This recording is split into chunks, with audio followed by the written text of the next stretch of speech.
Hey, what's going on? My name's Ulysses, and these are 3 books that I recommend if you're an entrepreneur.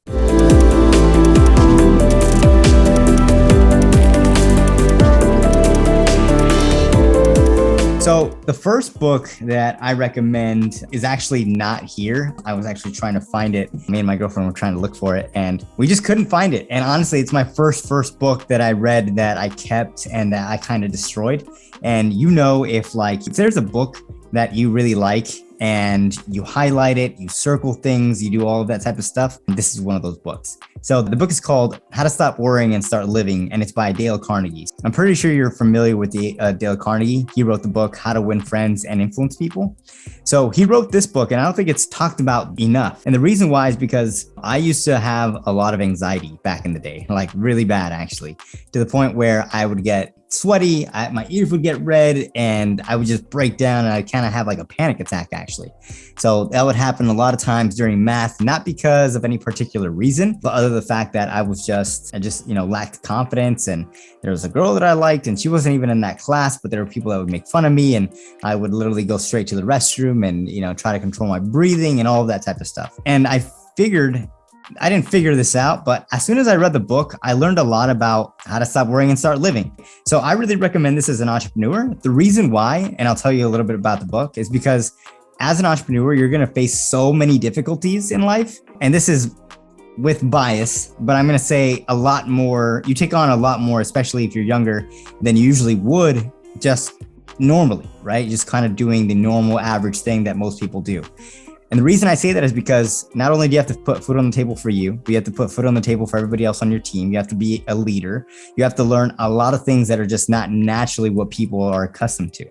And you put a lot of pressure on yourself, and that could lead to a lot of things. I used to have, not a major problem in drinking or with drugs, but with other activities. So you find other outlets, and that's not necessarily healthy for you, right?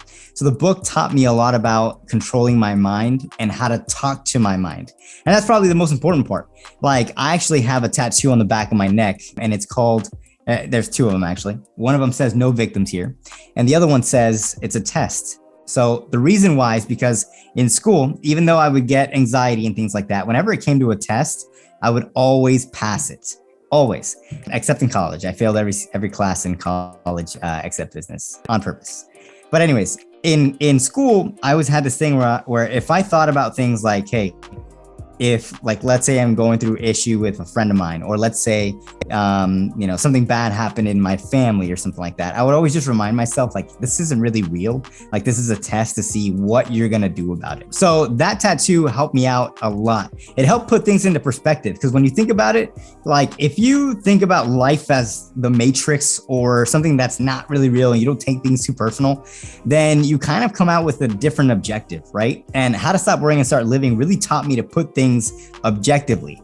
If you can control something about a situation, then you shouldn't have to worry about it, because you know what the outcome is going to be.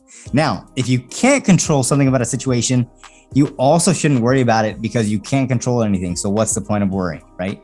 Worrying kind of just defeats everything in your body. It destroys your peace of mind, right? And peace of mind is number 1 as an entrepreneur. Anything that takes away from your peace of mind, you got to remove it immediately, because you can leverage time, money, labor, and things like that, but you only have so much energy in a day.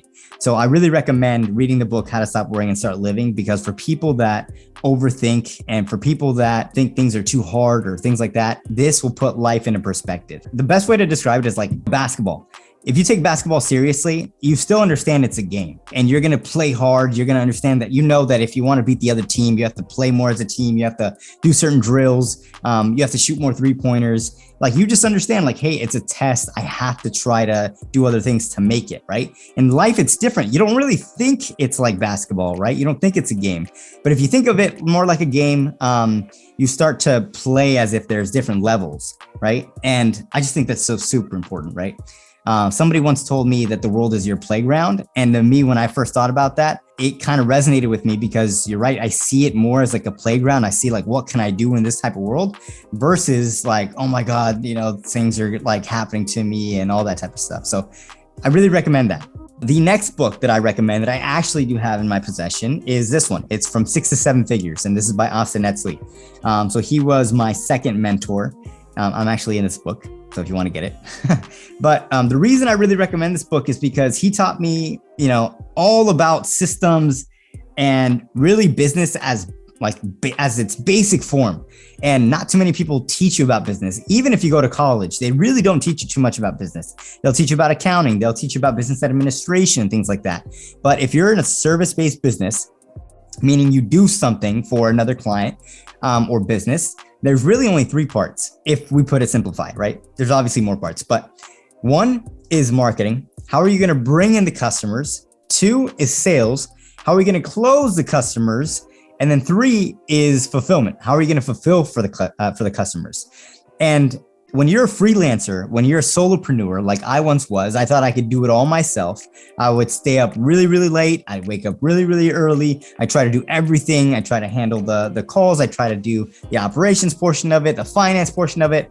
And there's a time when you just get worn out, right? Even the top people were like, I'm never going to get worn out. You just do. It's just natural, right? You're human. And this book and, going through just hiring my mentor and things like that, you learn a lot about like working hard is only one step to getting you to six figures. And after that, it stops, it blocks.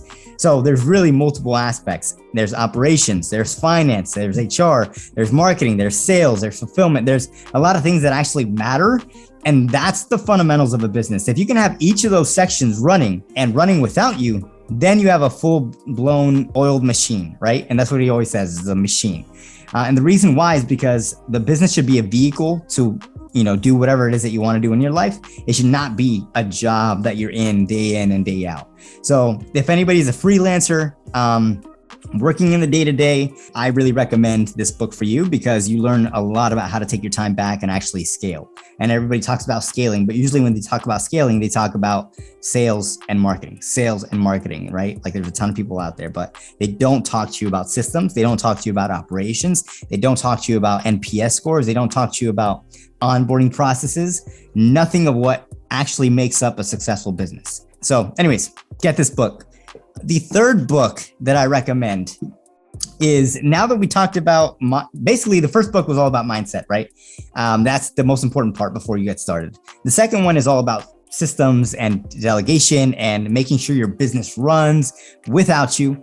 The third part is what very few people actually talk about. And the third book is Profit First. Now, I know a ton of people have talked about this book and whatnot. Basically, it's like, what else they don't teach you in business? Finance, right? Like that's one thing they do not teach you. You can make money. Keeping it is different. Protecting it is even, another skill set.